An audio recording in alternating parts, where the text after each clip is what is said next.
Hello and welcome back to my channel. It's Tina. Today we're talking about one of my very favorite things. We're talking mystery and thrillers. I'm going to be sharing the 15 best mystery and thrillers that I read in 2024. Some of them came out this year, some of them came out in years prior, but these are the best of the best. These are books that I could not stop reading. I'm going to put this down, otherwise I'm going to drop it. These 15 books I could not stop reading. They hooked me from tip to tail, and I did combination reads for some. I did some only in print, some only in audio. And the way I'm going to share it is I'm going to do the superlatives. I'm going to do this like, hey, read this if you want to be scared shitless. Read this. This is the one that had the most realistic plot or whatever. I don't know what the superlatives are yet, though, but we're going to find out. Only one author appears on here twice, and let's get into it.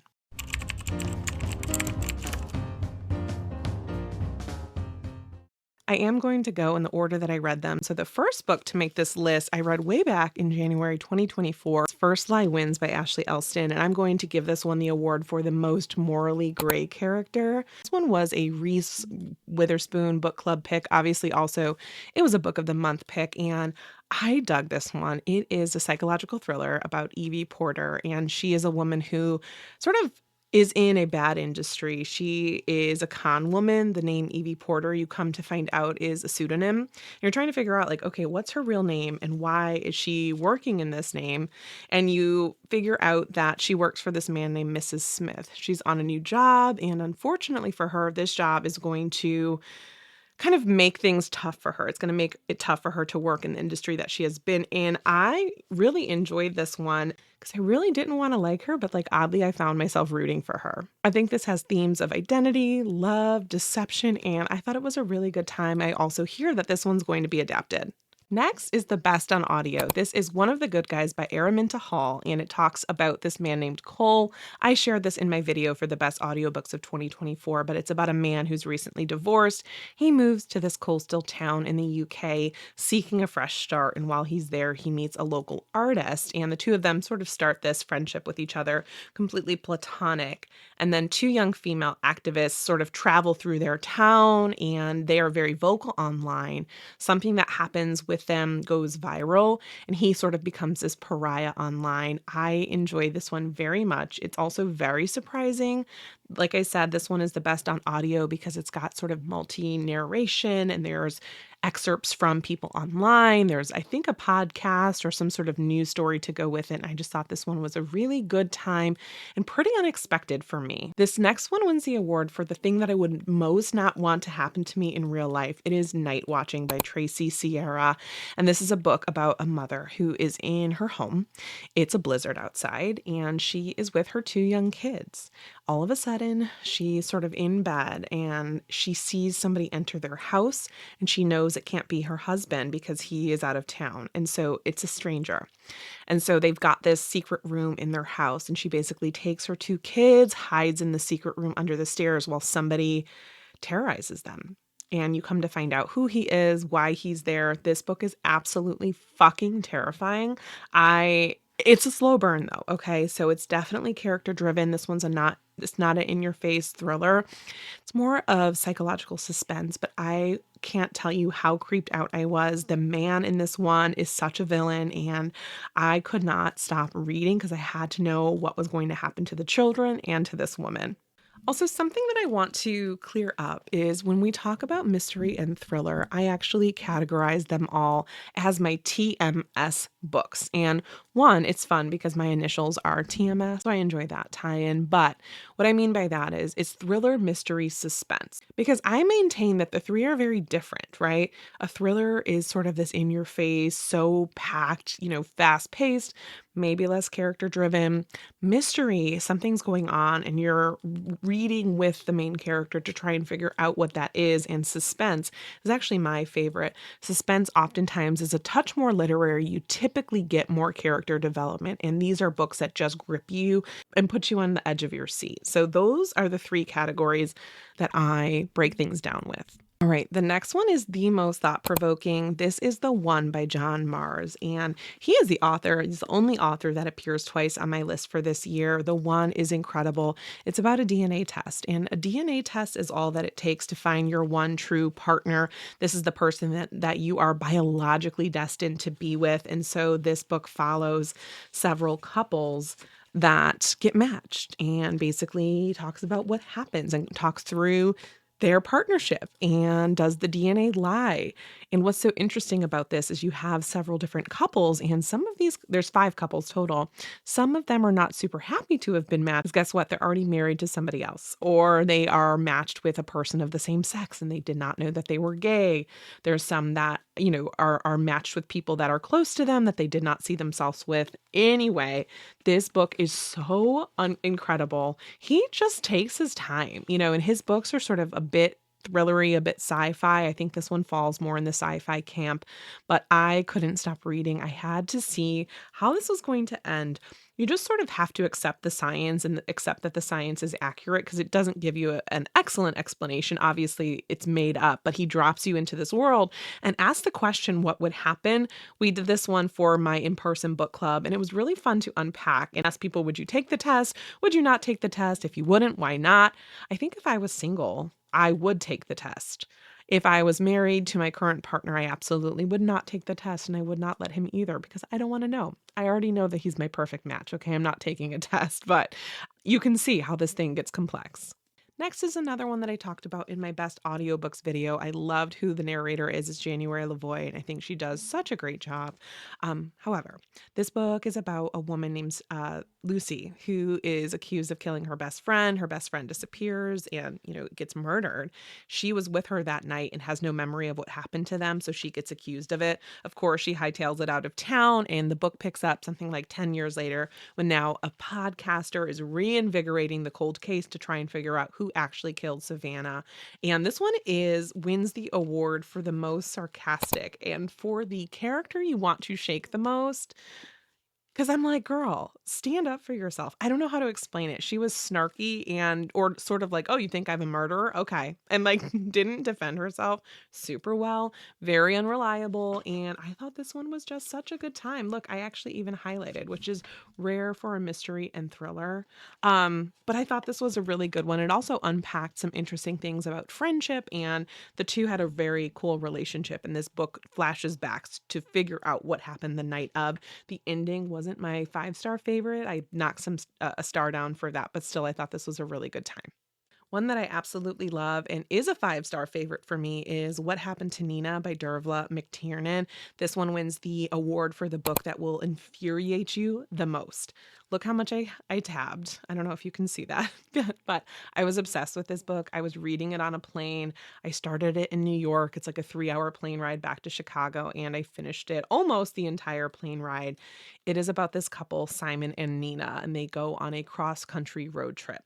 And only Simon comes back. And as you can imagine, Nina's parents are pissed. Simon's parents are confused. What happened to Nina? Where is she? And that's what the book unpacks. This book also follows the two parents. So it follows the moms of the two kids, and it turns into this public media circus. And it also turns into what happens when someone who disappears doesn't have money, who is fighting against somebody who does have money. And, they start to smear Nina's family. There's so many surprises with this one. I can't even begin to tell you. The ending shocked me. I adored this novel. I enjoyed this one so much. I basically read it twice, once when I was on the plane and then again for book club. My book club enjoyed this as well. Highly recommend. The next is one that is going to give the award for the most under the radar. It's A Secret Worth Keeping by Drew Strickland. This one is so silly and so flipping entertaining. This is a popcorn thriller, so that is what you should know going into it. And it's about this couple who go on a romantic getaway, and they're, in this secluded cabin, they're spending time together. And then all of a sudden there is a dead body, and they have to decide what they want to do with it. And you might think, wouldn't they just call the cops and get it handled? You come to find out why that is not exactly what they do. This book had a ton of twists and turns. It's also super short. I want to say it's under 6 hours on audio. So not, I mean, maybe 200, 250 pages. I was on the edge of my seat, had to figure out how the two were going to get out of it and whether or not they were going to get out of this. Highly, highly recommend if you're looking for a fun palate cleanser in the mystery thriller space. This one is a good one. Defending Jacob wins the award for the most "What Took You So Long to Read" book. It is about a defense attorney who has been, working for years and years. He's actually been a defense attorney for more than 20 years. He's very respected, and he has a son named Jacob. And then a shocking crime shatters their New England town, and Andy is totally blindsided by what happens next. His 14-year-old son is charged with the murder of a fellow student. That is the kicking off point. And this one, I'm trying to decide how to describe it. It reminds me of old school John Grisham. There are plenty of twists and turns. There's so much complexity here because you're sitting there with the parents thinking, like, what on earth would I do if it were my son? There are characters you trust. There are characters that you don't trust. This one I know is actually adapted. I should probably watch that because I did not watch the adaptation for it, but highly recommend this one. If it's been on your list and you've been putting it off, because let's be honest, the cover is kind of boring, go past it and pick this up. It's such a fun story, especially if you like legal thrillers. Loved it. Next is 20 Years Later by Charlie Donlea. This is the one that wins the award for the most complex, the one you have to pay the most attention to. But trust me when I say your attention will pay off. It is a thriller about a TV journalist who tries to solve a murder mystery that has ties to 9/11. And so there's this murder mystery that's going on, and the people that were being investigated were actually in the law office when the planes hit the Twin Towers. And of course, when that happened, a lot of things, I'm sure, got swept away because of what happened, the tragedy that happened. And this one has a lot of layers to it. There are a lot of characters. There are a lot of, things that you'll have to understand. If you like your thrillers that have strong characters, that just have a lot to unpack, and it's almost like a puzzle for you to try and solve, I think this one is a really good one. It's very satisfying in the end, and I didn't see where it was going, but let's be honest, I rarely do. Anyway, really, really enjoyed this one. My book club did this one. They, by and large, said that they enjoyed it. Some did find that it was a bit too confusing, which totally fair. I would recommend doing the print for this one or a combination read because I think just audio would be a little much. Next is Someone in the Attic, Andrea Mera. This is a book that I just thought it was a good time. This one wins the award for the most creepy fun. And it's about a woman named Julia who was living in the US for a while, moves back to the UK. I think she's in Ireland.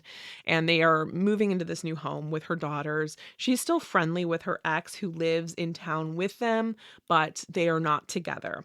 And the daughters are teenagers, and one of them is very active on TikTok. And one day the daughter comes to her and says, "Mom, this trend is going around where masked intruders go into people's homes and drop down from their attic and surprise them.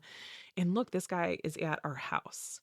And she's like, "No, it's not. Like, obviously it's not our house, yada, yada, yada." They come to find out that yes, indeed, it was their house. So who the fuck is in their house? How did they get in? Why are they there? What are we going to do about it? The entire time I was paranoid. That's the superlative I'll give. This is the book that made me the most paranoid. I was looking around like, okay, is there somebody here? In fact, just describing it right now, I'm just thinking, holy shit. Like, would I know? Would I know if somebody was here? So this one is creepy. This one kind of reminds me of Nightwatching, in that I would absolutely die if something like this happened to me in real life. But I thought this one was very satisfying. It also has great friendship. You've got a group of 2 or 3 girlfriends in this one that are, well, you've got a group of girlfriends in this one that are realistic. So they're not always the best of friends. They are apart, then they come together. But my God, I could not stop reading this one. Next is the best sequel. Oh, well, shit, I grabbed the wrong book. So this is The Plot by Hanff Korelitz. I read this years ago, loved it. And this year, the sequel came out by Hanff Korelitz. And it is a book about a woman who is writing a thinly disguised novel about her life. And she gets threatened by this troll who kind of claims to know more than he should know. And that's all I'm going to say, because this one you definitely have to read the plot first. Like, definitely, there's no question about it. And this one is a 5-star read for me. If you like authors behaving badly, this is one of the best that I have read. But the plot basically is more of the same. Sometimes I get let down by sequels. I'm not a series girl, but I thought this one was just as good. It's kind of a sequel I didn't know I needed. I didn't walk away from the plot thinking, hey, I need more of this. But what I like is that she takes the one of the characters from the plot and makes the next book about her. I thought this one was so fun. Great on audio. It's narrated by Julia Whalen, which, you know, we love.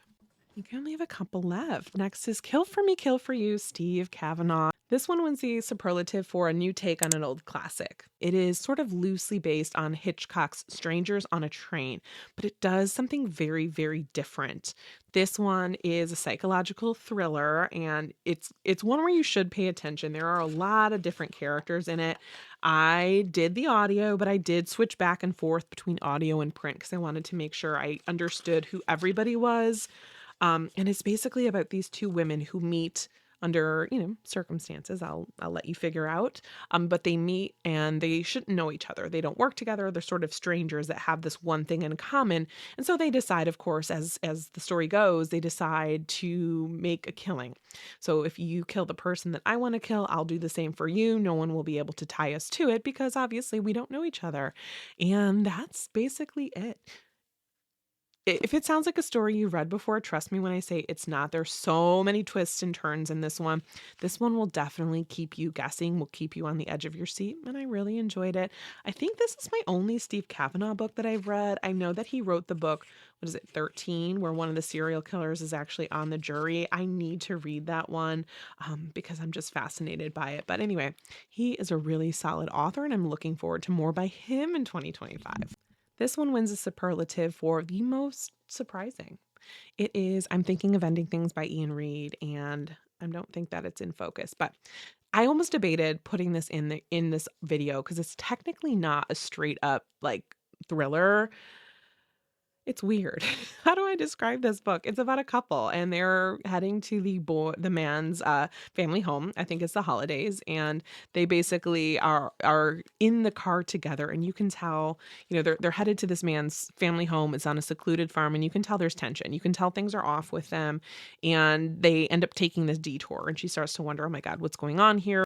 I'm going to call this literary suspense because it's definitely more of a character-driven story. You definitely are going to have to pay attention. But like I said, there's a lot of surprises with them, to the point where I wanted to go back and reread because I was like, did I actually get everything that I thought I did? It's also just 200 pages. So it really is one of those books that you could reread. Iain Reid is a favorite of mine. He's so inventive, and I just can't wait to read more by him. I should stop saying that because obviously these are my faves. Next is The Butcher by Jennifer Hillier. This one I just shared recently, but it is a story of a serial killer, and it's about a guy who terrorized Seattle for years and years, and the detective that helped land him in jail, or help, you know, they killed the man. So the murders stop. The detective, or I think it was the police chief, is now retired. He's in his 70s, and he gives the home that he has, you know, worked in and lived in for years to his grandson. And while the grandson is there, he finds some things that are totally messed up, and the story spins out from there. This one is brutal. This one is gruesome. This one is so entertaining. I could not stop reading it. This one wins the award for my favorite of the year. I honestly love this one so much. But now that I'm saying that, I'm like, God, what is wrong with you that you love this book so much? All I can say, I was thoroughly entertained. And if you like serial killer stories, if you like thrillers that have multiple points of view, this one could work for you. Finally, we've got another John Marrs book. It's Keep It in the Family. And a young couple discovers that the home that they just bought is a former murder house, and they have to deal with the ramifications of that. They are moving in and they're doing a lot of renovations in this home when they find a note that says, I will save them from the attic. And the woman's like, what the hell? What's up in the attic? And so she goes up there and things escalate from there. This has a lot of twists and turns, but it's also quite long. John Marrs is one that's not afraid to take his time and really get you to understand the characters. This is, I would call this like domestic suspense. It is very unsettling, very troubling.